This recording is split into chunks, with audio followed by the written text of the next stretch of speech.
Assalamualaikum warahmatullahi wabarakatuh. Saat ini saya akan membahas mengenai puisi terjemahan. Apa yang dimaksud dengan puisi terjemahan dan apa bedanya antara puisi terjemahan dengan puisi pada umumnya? Sebelum membahas hal tersebut, saya ingin mengingatkan kembali apa yang dimaksud dengan puisi. Puisi berasal dari bahasa Yunani, yakni poetis, yang artinya penciptaan.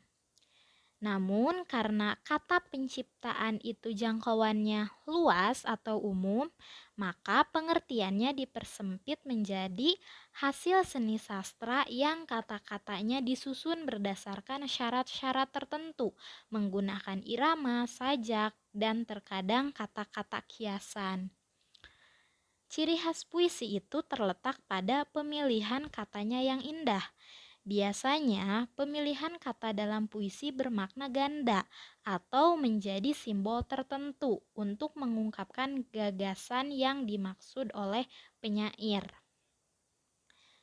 Jadi, seorang penyair harus pandai memilih kata yang tepat untuk mengungkapkan pikiran atau perasaannya.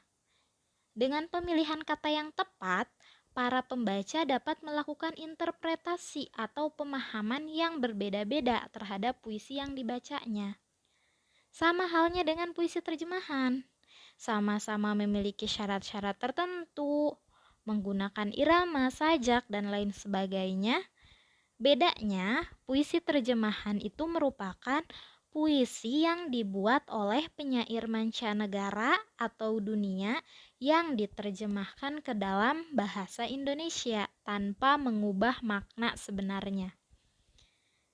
Jadi letak perbedaannya itu, puisi pada umumnya langsung ditulis dari hasil pemikiran atau perasaan si penyair. Kalau puisi terjemahan itu menerjemahkan puisi berbahasa asing ke dalam puisi berbahasa Indonesia tanpa mengubah maksud atau makna sebenarnya. Tujuannya untuk apa? Untuk memublikasikan puisi karya penyair dunia kepada masyarakat Indonesia yang memang menyukai karya sastra, sehingga mereka lebih mudah untuk memahaminya.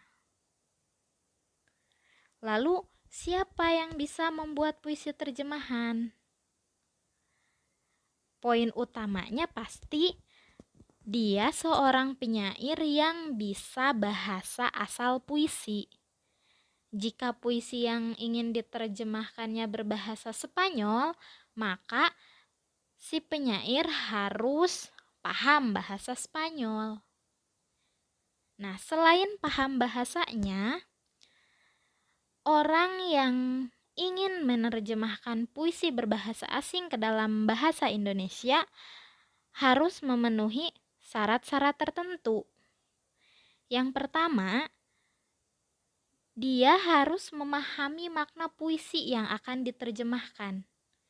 Jadi tidak semata-mata paham bahasanya, tapi dia juga harus paham makna puisinya. Lalu yang kedua, dia harus mampu memilih diksi yang tepat untuk mewakili ide penyair. Karena terkadang satu kata dalam bahasa asing dapat diterjemahkan ke dalam beberapa kata dalam bahasa Indonesia. Jadi ada beberapa sinonim dalam bahasa Indonesianya. Nah, si penyair harus mampu memilih diksi mana yang tepat untuk mewakili ide penyair asing tersebut. Lalu yang ketiga, dia harus mampu menyampaikan amanat puisi dengan baik. Jadi ada 3 syaratnya, paham maknanya, mampu memilih diksi yang tepat, dan mampu menyampaikan amanat dengan baik. Barulah dia bisa menerjemahkan puisi asing ke dalam puisi berbahasa Indonesia. Nah, walaupun ketiga syarat ini sudah terpenuhi, Biasanya, puisi yang dihasilkan itu kadang berbeda dengan puisi aslinya. Ini tidak apa-apa, karena perbedaan bahasa dan interpretasi penerjemah terhadap puisi yang diterjemahkannya itu berbeda-beda. Karena tadi, satu buah puisi dibaca oleh beberapa pembaca, biasanya pemahamannya berbeda-beda. Maka ketika satu puisi diterjemahkan oleh dua orang penyair misalnya, lalu hasilnya berbeda, itu tidak apa-apa. Karena setiap orang mempunyai pemahaman atau interpretasi yang berbeda terhadap puisi yang dibaca dan diterjemahkannya.